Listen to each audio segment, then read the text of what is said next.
Hey there. Subscribe to my channel. And also press this bell icon. So you never miss any new updates. سب سے پہلے تو انجمن ترقی پسند مصنفین کی صدر محترمہ نجمہ ریحانہ صاحبہ اور قادر غوری صاحب کی کاوشوں کو سراہوں گی، جو ادب کا دامن تامے ہوئے اس کووڈ زدہ حالات میں اپنی ادبی خدمات پورے خلوص سے اور انتہائی محنت کے ساتھ انجام دے رہے ہیں۔ پشتو زبان و ادب کے حوالے سے اپنے ایک مستقل جداگانہ تہذیب و معاشرت کا مالک پشتون سال ہا سال سے اسی سرزمین میں رہ بس رہا ہے۔ اس کا اپنا مخصوص تمدن اور آداب و رسوم ہے، اور اپنی روایتی طرز حیات اور علیحدہ زبان کے ساتھ شاندار روایات اور درخشاں ماضی سے اس کی تاریخ بنی ہے۔ اس نے نہ صرف یہ کہ برصغیر کے ہر نوارد فاتح کا ساتھ دیا، بلکہ خود بھی بارہا سرزمین ہند کو فتح کیا اور کئی صدیوں تک برصغیر پر حکمرانی کی۔ برصغیر پاک و ہند میں اس کی تعمیر کردہ بڑے بڑے قلعے، شاندار عمارات، نادر روزگار یادگاریں آج بھی اس کی تاریخ کی زرعی ادوار کا پتہ دیتی ہے۔ اسی قوم کے عالم و فاضل و ادیبوں اور شاعروں نے سرزمین ہند میں تہذیب و شائستگی کو فروغ دیا، زبان کو سدھارا، اخلاق کو سنوارا اور تاریخ کے مختلف ادوار میں ولایت روح سے ہجرت کر کے سرزمین ہند میں آباد ہوئے۔ سرزمین افغانستان کے ایک عالم اور محقق محمد امین خوگیانی لکھتے ہیں، پشتون کا حوصلہ اس قدر وسیع ہے کہ اپنا بوجھ تو اپنے کاندھوں پر اٹھاتا ہی ہے، لیکن دوسروں کا بار بھی خوشی خوشی اٹھا لیتا ہے۔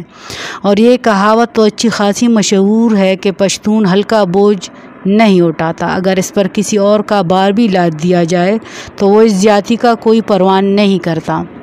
مورخین اور ماہرین آثار قدیمہ پر ابھی تک یہ راز منکشف نہیں ہو سکا کہ ایشیا کے اس قلب میں یہ نسل کب سے آباد رہی ہے، مگر اندازے سے اور حدث سے سبھی اس بات کو دہراتے رہے ہیں کہ یہ لوگ اسی سرزمین میں 2500 سال قبل مسیح سے لے کر 5000 سال قبل مسیح کے عرصے سے آباد رہیں۔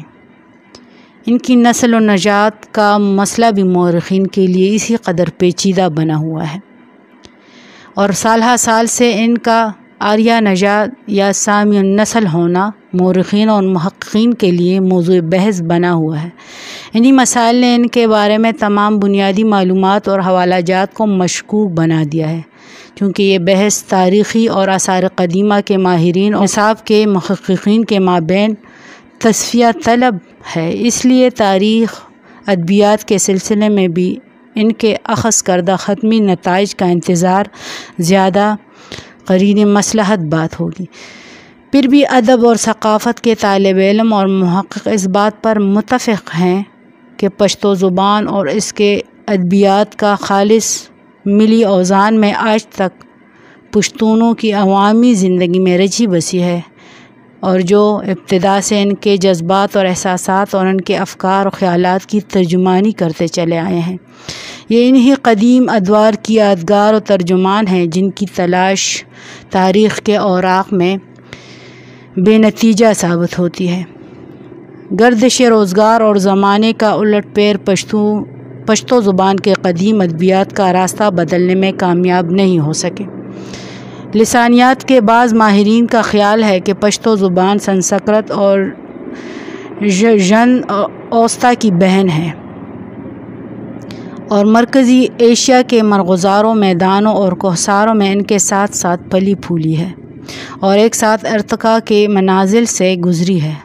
لیکن زمانے کی روش نے اگر ایک طرف اوستا اور سنسکرت کو قدیم مذاہب کی ادبیات کے خزانوں سے مالا مال کر دیا اور ان دونوں کو زرتشتی اور ہندو مذہب کی بدولت تقدس پاکیزگی بخشی گئی، تو دوسری طرف پشتو زبان کو اپنے ماحول اور اپنے ہی سرزمین میں جہنم اور اہرمن کی زبان ٹھہرایا گیا۔ دور جدید کے ایک پشتو شاعر امیر حمزہ خان شیرواری نے زمانے کی اس روش کے خلاف احتجاجاً کہا ہے: وائی اغیار چہ دوزخ ژ بداں وای اغیار چې د دوزخ ژبه ده زه به جنت ته د پښتو سره ځم.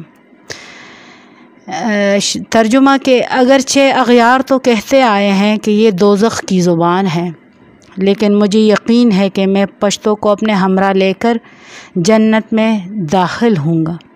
لیکن ماضی کے اس تعجب خیز حادثے نے بھی پشتو زبان کے وجود کو کوئی وزن نہیں پہنچایا، کیونکہ اس زبان نے کسی زمانے میں بھی اپنے بولنے والوں کا ساتھ نہیں چھوڑا. سنسکرت اور آوستا ہر دو زبانیں یا تو مذہبی تقدس کی بدولت اور یا اپنے ماحول کی تبدیلی کی وجہ سے زندہ زبانوں کے زمرے سے باہر نکل گئی ہیں، اور وسط ایشیا کی ان تین بڑی زبانوں میں صرف پشتو ہی اپنی ماحول میں اپنے بولنے والی نسل اور قوم کے ساتھ زندہ و پائندہ ہے. اوستا اور سنسکرت کے مذہبی گیت اور دعائیں قدیم زمانوں کے انسانوں کی روحانی تسکین و تشفی کا باعث بنی رہی. ان کی تخلیق اس وقت کے انسان کی روحانی خواہش کے پیش نظر ہوئی، اگرچہ ان منظوم گیتوں کا اندازہ بھی عوامی تھا اور اس کے اپنے مخصوص طرز ہوا کرتے تھے جو سینہ بسینہ لوگ یاد کرتے چلے آتے تھے، اور فی الحقیقت یہی گیت ان کی روح کی آواز ہوا کرتی تھی جو اس زمانے اور اس زمانے کے ماحول کے پیدا کردہ تھے. لیکن جب سے ان کو مذہبی تقدس حاصل ہو گیا تو عوام سے ان کا رابطہ ٹوٹ گیا اور ایک مخصوص فرقے کی اجارہ داری اس پر قائم ہو گئی. تعلق اور لا تعلقی کے اس عمل میں عام لوگوں کے جذبات و افکار کی ترجمانی کے لیے اس زمانے میں پشتو زبان میں شعر و شاعری کے جو اصناف و اوزان واضح کیے گئے، ان میں پشتو ٹپا، غاڑا اور غگونا اس زبان کی قدیم ترین اصناف سخن معلوم ہوتی ہیں، اور ان میں بعض ایسی ہیں جو تاریخ کے ان قدیم ادوار کی یاد دلاتی ہیں جب رگدید کے اشلوکوں میں سوما کے متبرک پودوں کے تقدس کے گیت شامل کیے جا رہے تھے. سپوگمیا کرنگ و خراخیجا، سپوگمیا کرنگ و خراخیجا یار میں دگل لو کوی گت ریبما. ترجمہ کہ اے چاند ذرا اچھل کر نکل آ، میرا محبوب پھولوں کی کٹائی میں مگن ہے، مجھے ڈر ہے کہیں وہ اپنی انگلیاں نہ کاٹ ڈالے.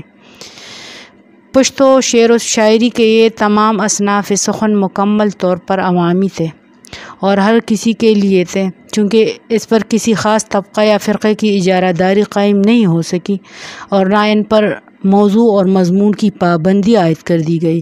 اس لیے تمام پشتونوں میں ان کو عالمگیر اور دائمی مقبولیت حاصل رہی. بعض محققین کی رائے ہے کہ رگوید کے اشلوک اصلاحاً پشتو ٹپا کے انداز میں ہوا کرتے تھے، اور چونکہ یہ بھی اسی ماحول میں پیدا ہوئے تھے اس لیے یہ بات بھی بعید از قیاس معلوم نہیں ہوتی کہ ان کی زبان بھی پشتو کے اس قدیم شکل سے قریب تر ہو جس زبان میں اس دور کا پشتون چوپان اور گڑیا ٹپے گایا کرتا تھا اور اپنے دل و روح کے لیے تسکین و تسلی کا سامان فراہم کرتا تھا.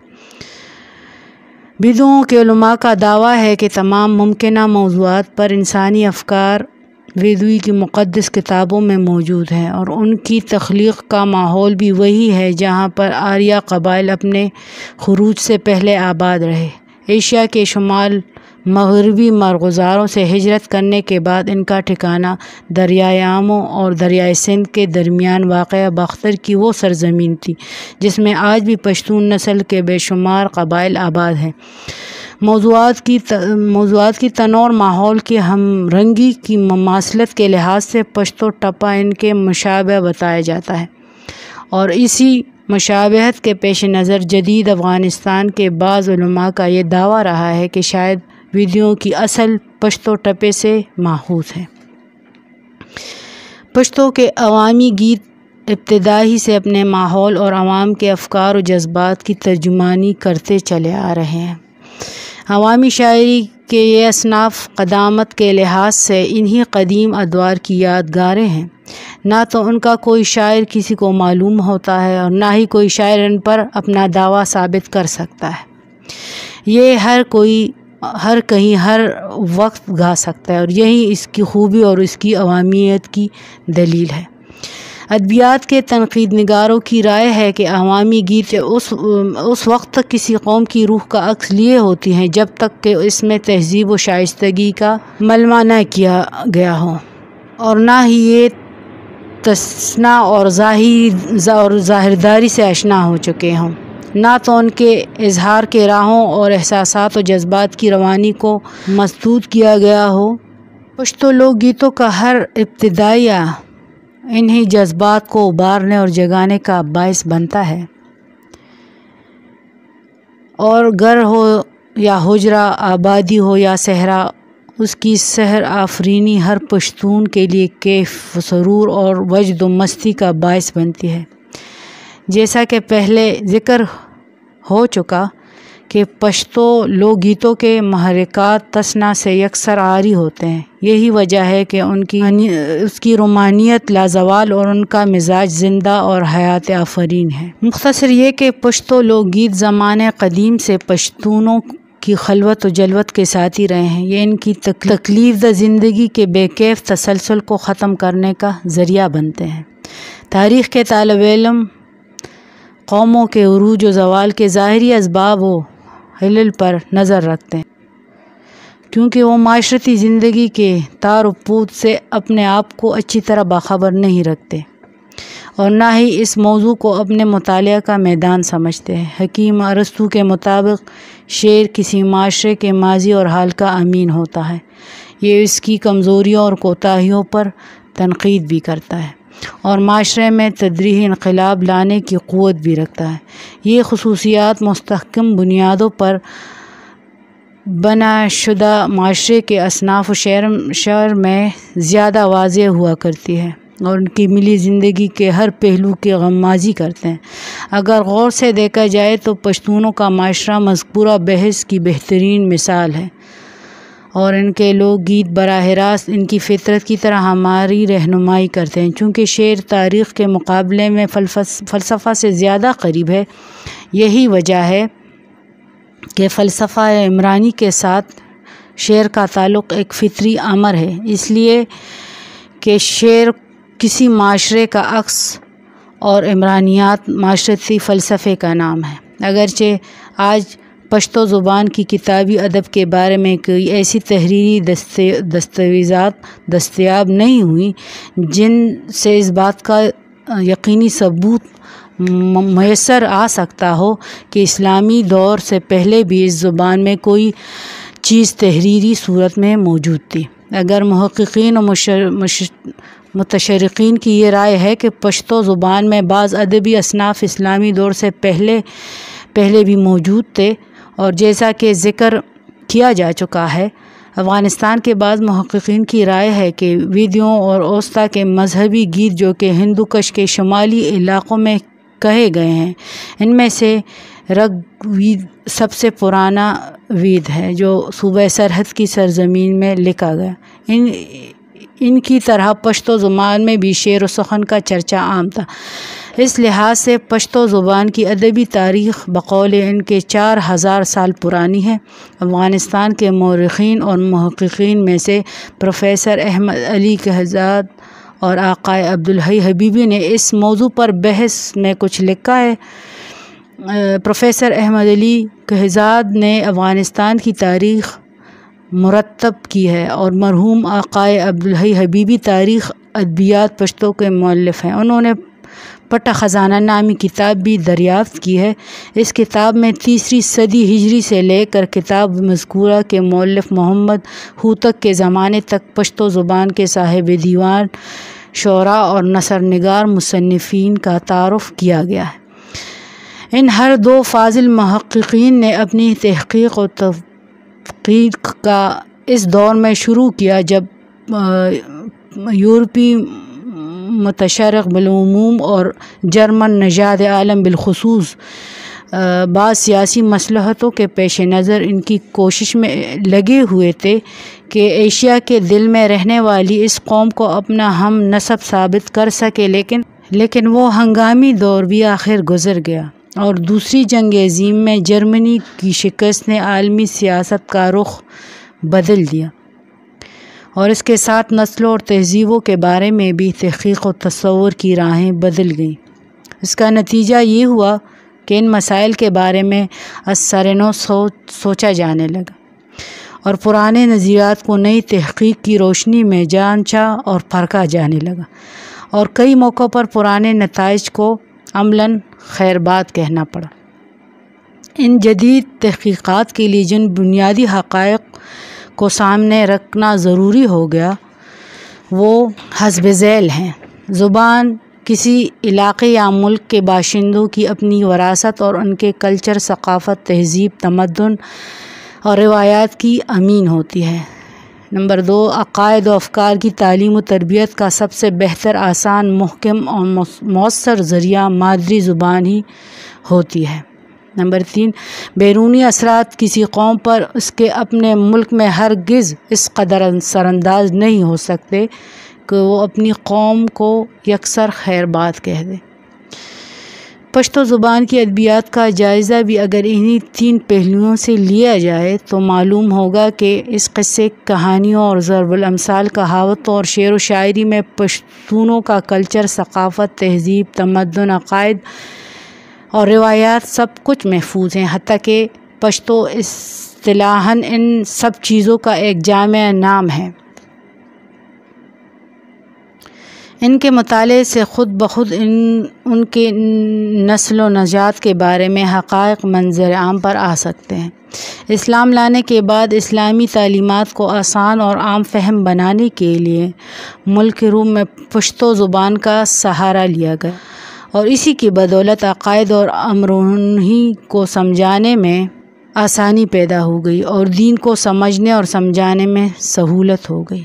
4 صدی ہجری کے آغاز سے پشتونوں کی سرزمین پر عربی اور فارسی زبانوں نے مذہبی اور علمی ریاستوں سے پرش کی، اور پشتو زبان ان کے مقابلے میں بالکل بے دست و پا تھی، اس لیے کہ نہ تو اسے مذہبی تقدس حاصل تھا اور نہ ہی یہ کسی حکومت وقت کی سرکاری یا درباری زبان تھی۔ پھر بھی ان دونوں ترقی یافتہ زبانوں کی اس بے تحاشا یورش کے سامنے یہ مضبوطی سے ڈٹے رہے، یہاں تک کہ انگریزوں اور اردو زبان کی دست اندازیوں نے بھی اس کے وجود کو ختم نہیں کیا، اور یہ زبان آج تک اس حقیقت کو ثابت کرنے کے لیے موجود ہے کہ بیرونی اثرات قوم پر ہرگز اس قدر اثر انداز نہیں ہو سکتے کہ وہ اپنی زبان کو یکسر خیر بات کہہ دیں۔ بغلان اور روزگان واقع افغانستان کے کتبوں کے بارے میں فاضل حبیبی کا ایک مقالہ پشتو اکیڈمی پشاور کے مجلہ پشتو میں شائع ہو چکا ہے۔ ان ہجری تحریروں سے موصوف نے اندازہ لگایا کہ پشتو آج سے کوئی 1400 سال پہلے بھی تحریر کی زبان رہی ہے۔ موصوف نے اس زمانے کو لیکیوں کے شاہی خاندان کے ایک شاعر کا ذکر بھی کیا ہے۔ یہ شاعر 163 ہجری تک زندہ رہا۔ موصوف کے خیال میں اسی زمانے میں پختونخوا کے شمالی حصے میں پشتو زبان پر سغدی اور پہلوی زبانوں کا اثر تھا۔ محقق اثر افغانی امارت النصاب کے حوالے سے لکھتے ہیں کہ پشتو زبان میں عربی رسم الخط کی ابتدا سلطان محمود غزنوی کے وزیر حسن میمندی نے کی ہے۔ اس سے پہلے پشتو میخی رسم الخط میں تحریر کی جاتی تھی، جیسے کہ اپنی تالیف تاریخ ادبیات ایران میں اور آقائے عبدالحی حبیبی اور بعض دیگر علماء نے ان کا ذکر کیا ہوا ہے۔ ان میں سے ہر ایک مصرع 6 سیلاب ماتراؤں کا ہے۔ اس سے یہ ظاہر ہوتا ہے کہ جس زمانے میں پشتون ایران کے شمال مشرقی علاقوں میں آباد تھے تو ان کی زبان کا رسم الخط میخی تھا۔ بقول حبیبی بغلان کے کتبے سے یہ بات واضح ہو گئی ہے کہ پشتو زبان اسی دور میں بلخ میں رہنے والوں کی بولی تھی۔ چینی سیاح اہیون تسانگ نے اسی بلخی زبان کی بڑی تعریف کی ہے اور لکھا ہے کہ یہ زبان بہت بڑا ادبی سرمایہ رکھتا ہے۔ ایسا معلوم ہوتا ہے کہ اسلام قبول کرنے کے بعد پشتونوں نے اپنا یہ سارا علمی اور ادبی اثاثہ تلف کر دیا، کیونکہ اس کے بعد اپنے قدیم ادب کا اپنے پاس محفوظ رکھنا شاید بدعت تصور کیا جاتا تھا۔ پروفیسر ایس ایم ادریس کئی ایک متشرقین مثلاً گیرسن بیلیوز، رابرٹ ٹی جونز اور چند ایک اور کے حوالے سے لکھتا ہے کہ اسلامی دور سے پہلے بھی پشتو زبان میں ضرور کچھ نہ کچھ ادبی سرمایہ تحریری شکل میں موجود ہوگا اور اپنے پڑوسی زبانیں مثلاً سنسکرت اور راوستہ کے ساتھ اس میدان میں ہمسری کے مقابل رہی ہوگی۔ ان کے خیالات میں بھی پشتو کے شعری اصناف میں چند ایک ایسے ہیں جو آج تک اسی حالت میں موجود ہیں۔ ان میں قدیم و جدید عوامی اصناف کے کچھ نام ذیل ہیں: ٹپا، چاربیتا، لوبا، بدلہ، نمکے، غزل، ربائی۔ یہ دونوں اصل فارسی غزل اور ربائی سے مختلف ہیں۔ کسرونا، نعرے، بکتے، ستونا، بابولالا، غاڑے، الہو، جوڑا، ترانہ، غریبہ، مثلث، مکالمہ، زیرے، دنغاری غوگونا، قولونا، لونگین، رجزونا اور اڑونا وغیرہ۔ ان سب میں چاربیتا اور بدلہ کا میدان بہت وسیع ہے، جس میں طول و طویل واقعات، حکایات اور داستانیں بیان کی جا سکتی ہیں۔ غور میں پشتو زبان کا عظیم شاعر امیر کروڑ زندہ تھا۔ یہ غور کے بادشاہ اور امیر فولاد کا لڑکا تھا۔ کتاب پٹہ خزانہ میں تاریخ سوری کے حوالے سے لکھا گیا ہے کہ یہ امیر پشت ہا پشت سے غور میں آباد تھے اور سور کے اولاد سے تھے، جو زحاک کی نسل سے تھا۔ امیر کروڑ 139 ہجری میں غور اور مندیش کا بادشاہ تھا اور جہاں پہلوان کے نام سے مشہور تھا۔ موصوف پشتو زبان کے معلوم شاعروں میں سب سے پہلا بلند پائے شاعر گزرا ہے۔ یہ اپنے دور کا صاحب سیف و قلم تھا۔ امیر کروڑ کے اشعار کا جو نمونہ آج تک محفوظ ہے وہ خالص حماسی طرز ہے۔ یہ 24 مصروں پر مشتمل ہے اور کتاب پٹہ خزانہ کے مؤلف محمد ہوتک نے 1141 ہجری میں اسے نقل کیا ہے۔ اسی بنا پر یہ پشتو ادبیات کا سب سے قدیم نمونہ سمجھا جاتا ہے۔ اس نظم کا کچھ حصہ حسب ذیل ہے: زیم زمرے پردے نڑے لما اتل نشتا، زیم زمرے پردے نڑے لما اتل نشتا، پہ ہند و سندھ اور پہ تخار اور پہ کابل نشتا، بل پزابل نشتا لما اتل نشتا، پلو غرو میں وین درومی نمے زنڈو پٹال، نڑمے زما دنم میں بولی پورس ستائیوال، پورز اشپو میاش توکال لما اتل نشتا۔ ترجمہ ہے: میں شیر ہوں، اس دنیا میں میرا کوئی مد مقابل نہیں، نہ تو ہند و سندھ میں میرا کوئی ہمسر ہے، نہ ہی تخارستان، کابل یا زابل میں میرا کوئی ہمسر ہے۔ سر بفلک پہاڑوں پر بھی میرے حکم کے بغیر کسی چوں چرا کی تعمیل کی جاتی ہے۔ یہ دنیا میری ہے اور گوئی ہر کہیں میری تعریف و توصیف میں رطب اللسان ہے۔ دن رات اور ماہ و سال کے ہر حصے میں میرا کوئی ہمسر نہیں۔ امیر کروڑ کے اس نظم کے بارے میں پشتو ادبیات کا ایک نقاد لکھتا ہے: پشتو ادب کی یہ سب سے قدیم نظم ہے جو اب تک دستیاب ہو چکی ہے اور چند وجوہات کی بنا پر یہ نظم خاص تاریخی اہمیت کی حامل ہے۔ پہلی بات تو یہ ہے کہ تقریباً 12 صدیاں پہلے بھی پشتو زبان میں اعلیٰ درجے کی شاعری کا رواج تھا۔ دوسری، اسی نظم سے پشتونولی اور ان کے مزاج و پشتونوں کے طرز فکر کا بھی بخوبی اندازہ لگایا جا سکتا ہے۔ امیر کروڑ کی یہ نظم اگرچہ دوسری صدی ہجری کی ہے، لیکن یہ پشتون روایات اور ان کے طرز فکر کی تصحیح کرتی ہے کہ اگر زبان کی کے متروک الفاظ و لغات کو اس سے ہٹا دیا جائے اور ان کی جگہ موجود زمانے کے تبادل الفاظ اس میں شامل کر دیے جائیں تو پڑھنے والا اس پر جدید شاعری کا گمان کرنے لگ جائے گا۔ امیر کروڑ کے بعد پشتو ادب کے اس دور کا آغاز ہوتا ہے جو اسلامی تعلیمات کی ترویج و اشاعت کے باعث فارسی اور عربی زبانوں سے بے حد متاثر ہیں، یہاں تک کہ اس دور میں انہی زبانوں کے مختلف اصناف سخن کو پایا گیا ہے اور رفتہ رفتہ پشتو کے اس کتابی ادب کے فروغ حاصل ہونے لگا جس کے تمام اصناف سخن ان دونوں زبانوں سے مستعار لی گئی ہیں۔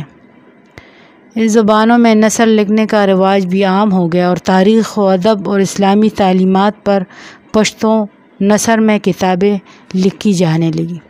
زبان، صنف سخن، نفس مضمون اور ثناء شعری کے لحاظ سے ان میں سے ہر ایک کا اپنا اپنا مقام و مرتبہ ہے۔ مثلاً ملکیار ارسطین کا کلام قدیم نعرہ کے انداز میں ہے۔ خلیل خان نیازی نے پشتو شاعری کو رباعی سے آشنا کر دیا اور فارسی غزل کے طرز پر پشتو کی پہلی غزل کہی۔ دوست محمد کاکڑ نے سب سے پہلے مثنوی میں طب آزمائی کی۔ شاعری کے ان اقسام کے فروغ کے ساتھ پشتو ادب دو بڑے حصوں میں منقسم ہو گیا، ایک کتابی ادب اور دوسرا عوامی ادب۔ ہر دور میں نظم و نثر کی فراوانی تھی۔ کتابی ادب کے منظوم حصے میں فارسی اور عربی اصناف سخن کے تقریباً سبھی اقسام شامل کیے گئے، لیکن عربی اوزان و بحور کی بجائے انہیں پشتو کے سانچے میں ڈال دیا گیا۔ تحریری نثر میں مسجع اور مقفع نثر کا رواج عام ہو گیا۔ اس کے ساتھ ساتھ پشتو عوامی ادب جو تحریری شکل میں نہیں تھا، پشتون عوام میں اسی طرح مقبول رہا اور شعر و شاعری کے ان کے تمام اصناف کے علاوہ جن کا ذکر پہلے گزر چکا ہے، امثال کہاوتیں، قصے، کہانیاں اور روداد و روایات کی بے شمار قسمیں سینہ بسینہ یاد چلی آ رہی تھی اور انہی کے ذریعے سے پشتون قوم اپنے ماضی اور اپنے قدیم روایات سے منسلک رہی۔ پشتو کے عوامی ادب میں بھی اسلامی تعلیمات اور اخلاق و اقدار کو جگہ ملی اور کتابی ادب کی ابتدائی ادوار میں بھی انہی موضوعات کو زیادہ مقبولیت حاصل رہی۔ یہی وجہ ہے کہ شیخ رضی لودھی کے زمانے یعنی 351 ہجری بمطابق 962 سے لے کر دوست محمد کاکڑ کے زمانے میں 929 بمطابق 1522 تک حمد و ثنا، پند و نصائح اور دعاؤں اور مناجات کا دورہ تھا۔ ایسے جیسے تاریخ کے ابتدائی ادوار میں سنسکرت اور وسطیٰ کے مقدس اشلوک اور گیت مرتب کیے جاتے تھے۔ اس دور کا شعر سادہ اور زبان خالص اور دلکش تھی۔ ان میں نہ تو گہرے فلسفیانہ مسائل تھے اور نہ تصوف کی نکتہ ترازیاں۔ اس کے بعد روشانی دور کا آغاز ہوا۔ یہ ایک نیم مذہبی اور نیم سیاسی تحریک تھی۔ اس تحریک کی بدولت پشتو زبان کی شاعری پر تصوف نے غلبہ پایا۔ ارزانی، مخلص، عمر مرزا خان انصاری، دولت اور واصل اس دور کے بلند پایہ صاحب دیوان صوفی شاعر تھے۔ سوائے روشانی دور کے ان صوفی شعراء کے پشتو زبان کے کسی اور قدیم شاعر کے کلام کا مکمل مجموعہ ابھی تک ہاتھ نہیں آیا، البتہ ان کے اشعار و کلام کے کچھ نمونے ضرور ہوں گے۔ پشتو زبان کا ایک اہم دور جسے پشتو ادبیات کی تاریخ نگاروں نے یکسر نظر انداز کیا ہے، وہ ہے جب سربن قبائل خصوصاً یوسفزوں نے مضافات کابل سے ہجرت کی اور اپنے موجودہ علاقوں میں آ کر آباد ہو گئے۔ یہ سلطان علا بیگ کے زمانے سے لے کر بابر، ہمایوں اور اکبر کے زمانے تک پھیلا ہوا ہے۔ اس انقلابی دور میں ایک طرف تو مغلوں اور یوسفزیوں میں مستقل دشمنی رہی اور دوسری طرف یوسفزیوں کو اپنی آبائی وطن سے ملک بدر ہونا پڑا۔ سوات اور پشاور کے وادیوں پر قابض ہو گئے اور یوسفزیوں کے مشہور بزرگ شیخ ملی رحمۃ اللہ علیہ نے ان تمام مفتوحہ علاقوں کو یوسفزیوں اور ان کے ہمراہ آئے ہوئے دوسرے قبائلوں میں تقسیم کر دیا اور ان کا مکمل ریکارڈ مرتب کر کے دفتر شیخ ملی کے نام سے کتابی شکل میں محفوظ کیا۔ اگرچہ یہ تاریخی دستاویز تاحال ناپید ہے، لیکن تذکرہ اور تاریخ کی کتابوں اور خوشحال خان کے کلام میں اس کا بارہا ذکر کی شکل میں ہے۔ ہمیں تواریخ حافظ رحمت خانی کی وساطت سے ہاتھ آئی ہیں۔ ان کے چند نمونے یہ ہیں: لکوایو ہسی وینا لاس تڑلے خدیرا کڑے اس موجنو لکا مگنا، جیسے ہم نے کہا تھا ویسے ہی ہوا، خدا نے تمہارے ہاتھ پاؤں بندھوا کر تم کو ہمارے حوالے کر دیا، اب ہم تمہیں بکریوں کی طرح ذبح کریں گے۔ کہ جنگ وے پا یرونا تبرا نغل پمڑونا لکلاس تڑلے درکڑو، لکلاس تڑلے میں درکڑو اس موجنا لکمگنا، جب میدان جنگ میں آمنا سامنا ہوتا تو تم پیٹ دکھا کر بھاگ جاتے، اب جو ہمارے ہاتھ پاؤں زنجیروں میں جکڑے ہوئے ہیں تو بے شک تم ہمیں بکریوں کی طرح ذبح کروا سکتے ہو۔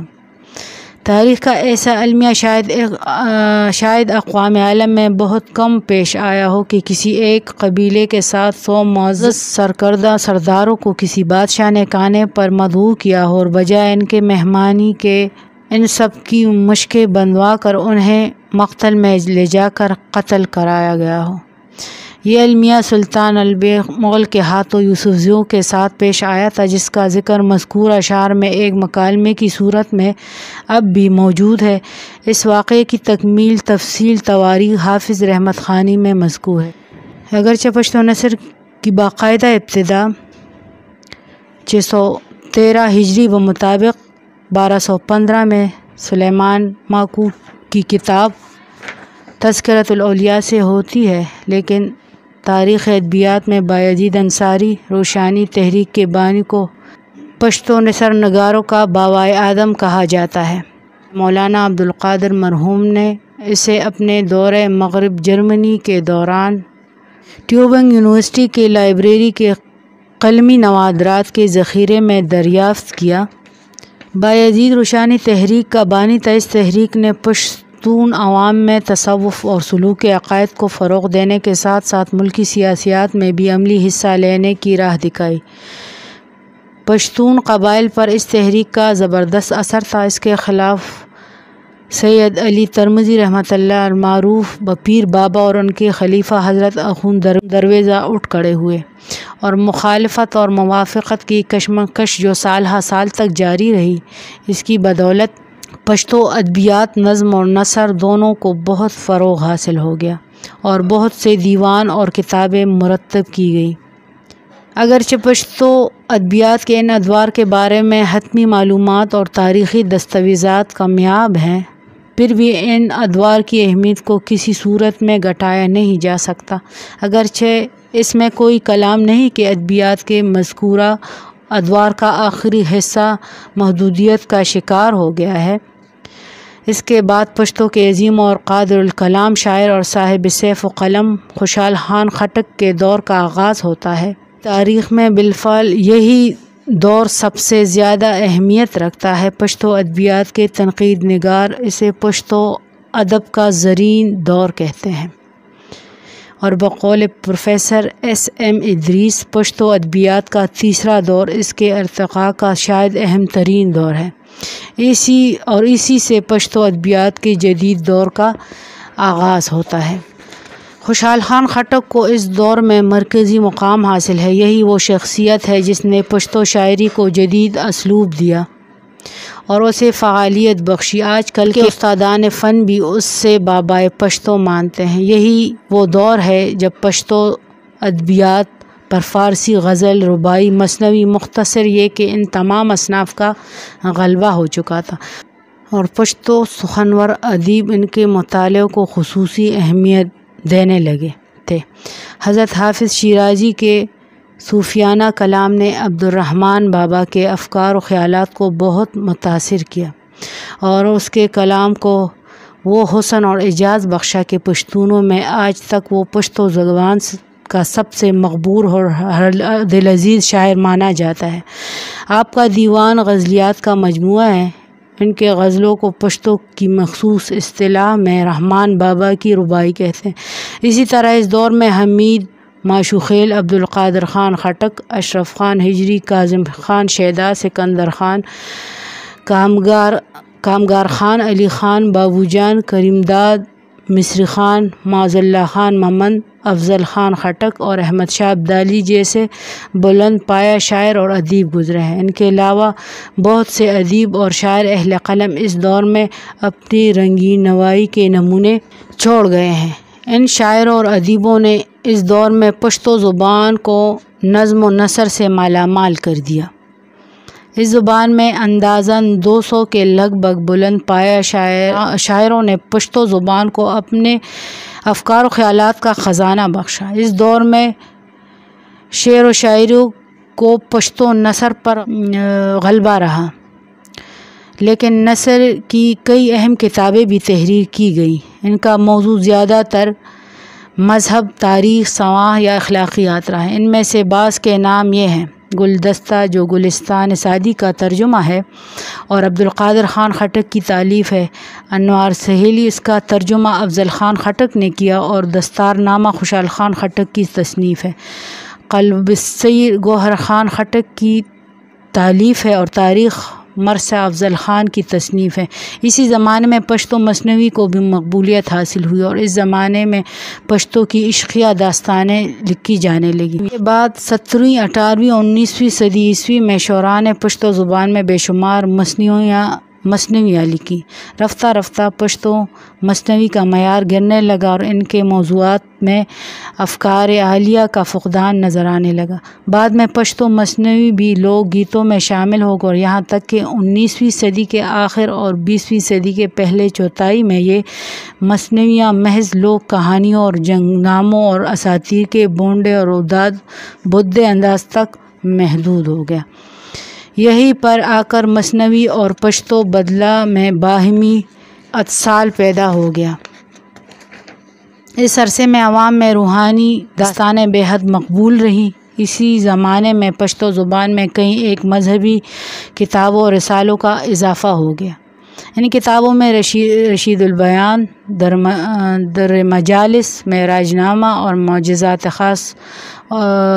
معجزات خاص طور پر قابل ذکر ہیں۔ اس کے علاوہ کچھ خطبات سادہ پشتو میں تحریر کیے گئے ہیں جو تمام پشتو بولنے والوں میں بہت مقبول ہو گئے۔ مذکورہ مذہبی کتب گھر پر تعلیم حاصل کرنے والی لڑکیوں کے درسی کتب میں شامل ہو گئیں اور مردوں کے مقابلے میں یہ کتابیں خانہ نشین عورتوں میں زیادہ ہر دل عزیز ثابت ہوئیں۔ انہی درسی کتابوں کی بدولت 19ویں صدی تک پشتون عورتوں میں مردوں کے مقابلے میں خواندگی کا تناسب بہت زیادہ تھا۔ احمد شاہ ابدالی کی وفات کے بعد سرزمینوں پر سیاسی خلفشار کا اندھیرا چھا گیا اور ایک طرف ہندوستان میں مغلیہ سلطنت کے زوال اور دوسری طرف مرہٹوں اور سکھوں کے عارضی عروج کے ساتھ ساتھ مرکزی ایشیا اور جنوب مشرقی ہندوستان میں انگریزوں اور روسیوں کی سیاسی ریشہ دوانیوں کے باعث یہ علاقہ بھی متاثر ہوئے بغیر نہ رہ سکا۔ رفتہ رفتہ یہاں کے معاشرتی، اقتصادی، سیاسی، ثقافتی اور تعلیمی ماحول پر ان حالات کا براہ راست اثر منتج ہونے لگا۔ نتیجہ یہ ہوا کہ مثنوی کے معیار کی طرح اور اصناف سخن کا معیار بھی اچانک گرنے لگا۔ فوجی مہمات، مذہبی لڑائیوں اور سیاسی کشمکش کے اس زمانے میں جس میں ہر ایک فریق دوسرے پر سبقت لینے کی کوشش میں لگا رہا اور اقتدار کے خواہشمند ایک دوسرے سے برسر پیکار رہے، اس ماحول نے لوگوں کے اخلاق و کردار، افکار و خیالات کو متاثر کرنے کے ساتھ ساتھ غیر یقینی سیاسی حالات پیدا کر دیے۔ اس دور کے پشتو نظم و نثر میں اس کا عکس نظر آتا ہے۔ نجیب میاں نعیم محمدی، صاحبزادہ بیدل خوشحال شہید اور عبدالعظیم رانیزئی وغیرہ بھی اس دور میں گزرے ہیں، لیکن بحیثیت مجموعی پشتو ادبیات کا عمومی انداز زوال پذیر ہو گیا۔ اس عرصے میں مراد علی صاحبزادہ نے تفسیر یسیر اور دوست محمد خان خٹک نے تفسیر حسینی کا پشتو میں ترجمہ کیا۔ اسی زمانے میں پشتو چاربیتا کو بہت فروغ حاصل ہو گیا۔ یہ پشتو لوک گیتوں کی وہ صنف ہے جس میں حرب و پیکار کے واقعات اور جنگ و جدال کی رودادیں بڑے زوردار اور دلکش انداز میں بیان کی جاتی ہیں۔ چونکہ یہی زمانہ جدال و قتال کا پرآشوب زمانہ تھا، اس لیے پشتو چاربیتا کو فروغ حاصل ہونے کے لیے یہ دور بہت سازگار تھا۔ اسی عرصے میں پشتو نعت سازی کا کام بھی ہونے لگا۔ دو بھائیوں نواب محبت خان اور نواب اللہ یار خان روہیلہ نے لکھنؤ میں اپنی نظر بندی کے زمانے میں پشتو فارسی کے دو مشہور نعت نامے ریاض المحبت اور عجائب اللغات مرتب کیے۔ پشتو ادب میں ترقی پسندی کی اگر بات ہوگی اور کاکا جی صنوبر اور حسین ممند کو یاد نہ کیا جائے تو میرے خیال میں بات ادھوری رہے گی، یا فارغ بخاری، رضا ہمدانی کو یاد نہ کیا جائے تو بات ادھوری ہوگی۔ ان سب اکابرین کے ساتھ پھر اجمل خٹک کا نام آتا ہے۔ اجمل خٹک میرے خیال میں اردو اور پشتو دونوں زبانوں میں انہوں نے باقاعدہ طور پر ترقی پسند ادب کو لکھا بھی ہے اور ترقی پسند ادب کا پرچار بھی کیا ہے۔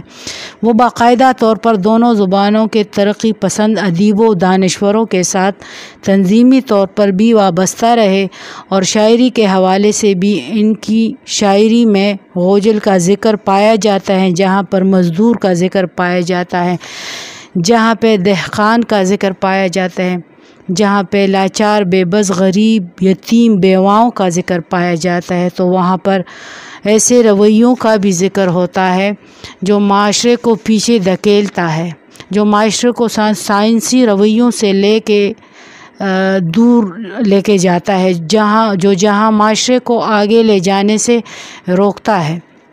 ان رویوں کا بھی انہوں نے بڑے زور کے ساتھ، شدت کے ساتھ مذمت کیا، اور پشتونوں کو بالخصوص یہی پیغام دیا ہوا ہے کہ اگر آگے بڑھنا ہے، اگر زندگی اچیو کرنی ہے، اگر کچھ حاصل کرنا ہے، اگر عمل لانا ہے، اگر سلامتی لانی ہے، اگر اس دھرتی پہ شعور کو بکھیرنا ہے، تو واحد ایک ہی راستہ ہے، اور وہ ہے ترقی پسند تحریک۔ اجمل خٹک نے جہاں پر شاعری میں انہوں نے ترقی پسند تحریک کو بہت وسعت دی ہے اور بہت اچھے انداز میں انہوں نے پیش کیا ہے، وہاں پہ انہوں نے نثر میں بھی خصوصاً ان کا جو رپورتاج صحیح انداز میں پڑھا جائے تو پوری ریاستی مشینری کو وہ چیلنج کرتا ہے جو بنیاد پرستی پر قائم ہو، یا ان کے افسانوں کو اگر دیکھا جائے، ان کا ایک ناول ہے جو ابھی چھپا نہیں ہے، اردو میں لکھا ہوا ہے، وہ یا ان کے کالم نگاری کو دیکھا جائے یا ان کے مضامین کو دیکھا جائے جو انہوں نے اردو پشتو میں لکھی ہیں، تو میرے خیال میں نثر میں بھی اور نظم میں بھی اجمل خٹک نے بھرپور کردار ادا کیا ہے، اور اجمل خٹک ایک ایسا کردار ہے جو پشتو ادب میں ترقی پسندی کے حوالے سے کہ وہ ایک قسم کے جیسے میں نے شروع میں کہا کہ کاکا جی صنوبر حسین ممند کے جانشین ٹھہرے، اور انہوں نے اپنی جانشینی کے ساتھ آنے والی نسل کی رہنمائی بھی کی تھی۔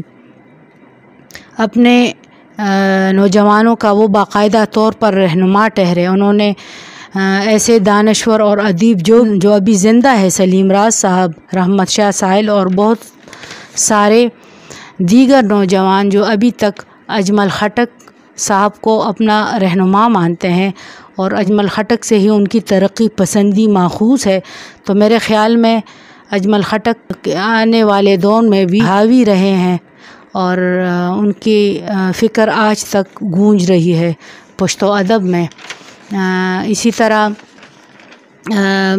پشتو ادب میں بچوں کا ادب بھی ایک اپنی الگ ایک پہچان رکھتا ہے، جو کہ وہ بھی طویل موضوع ہے۔ تو بہت شکریہ، سلامت رہیں، بہت شکریہ۔ Hey there. Subscribe to my channel. And also press this bell icon, so you never miss any new updates, cause whenever we upload new video you will get a notification on your phone.